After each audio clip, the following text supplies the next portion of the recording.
بسم اللہ الرحمن الرحیم۔ اللہم صل علی محمد وعلی آل محمد کما صلیت علی ابراہیم وعلی آل ابراہیم انک حمید مجید۔ اللہم بارک علی محمد وعلی آل محمد کما بارکت علی ابراہیم وعلی آل ابراہیم انک حمید مجید۔ بسم اللہ الرحمن الرحیم۔ السلام علیکم ورحمۃ اللہ وبرکاتہ۔ اسلامی حقوق و آداب ضیافت و دعوت، مہمان کی خاطرداری اور عزت و تکریم ایمان کا ایک تقاضا اور ہر مسلمان کا شیوہ ہے۔ نیز دعوت قبول کرنا ایک مسلمان کا دوسرے مسلمان پر حق ہے، لہذا مندرجہ ذیل باتوں کا خیال رکھیں۔ نمبر 1، ضیافت کے لیے فاسقوں اور مجرموں کے بجائے متقیوں اور پرہیزگاروں کو دعوت دیں۔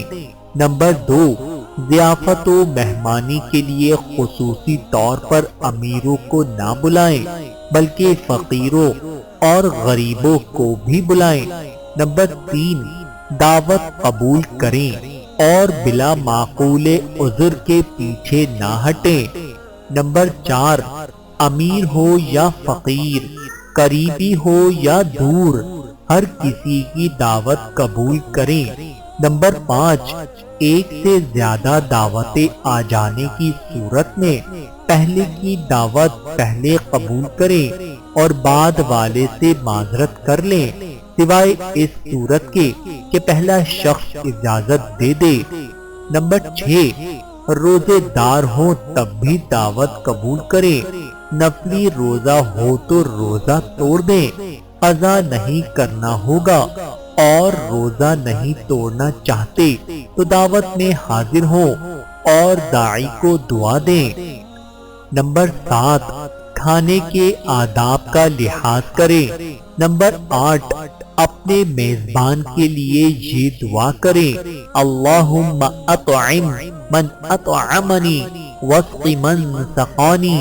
اے اللہ، جس نے مجھے کھلایا تو اسے کھلا اور جس نے مجھے پلایا تو اسے پلا۔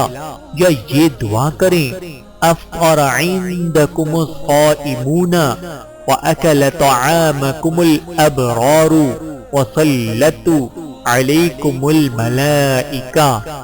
آپ کے پاس روزے دار افطار کریں، نیک لوگ آپ کا کھانا کھائیں اور فرشتے آپ پر رحمت کی دعا کریں اور مندرجہ ذیل چیزوں سے پرہیز کریں۔ میزبان ہونے کی صورت میں نمبر 1، فخر و مباحات اور ایک دوسرے سے آگے بڑھ جانے کے مقصد سے دعوتیں کرنے سے۔ نمبر 2، سب مہمانوں کے فارغ ہونے سے پہلے ہی کھانا اٹھانے سے۔ نمبر 3، بے جا تکلف کرنے سے مہمان ہونے کی صورت میں۔ نمبر 1، دعوتوں میں بہت جلدی یا بہت تاخیر کے ساتھ پہنچنے سے۔ نمبر 2، بے جا فرمائشوں سے۔ نمبر 3، اپنے ساتھ طفیلی لانے سے یا خود اس قدر قیام کرنے سے کہ کسی پر بوجھ بن کر اسے گناہ گار کر دیں۔ نمبر 4، میزبان کی مخصوص نشست پر بیٹھنے سے اللہ یہ کہ وہ اجازت دے دے۔ اللہ تعالیٰ سے دعا ہے کہ اللہ تعالیٰ ہم سب کو سمجھنے کی اور عمل کرنے کی توفیق عطا فرمائے۔ آمین ثم آمین۔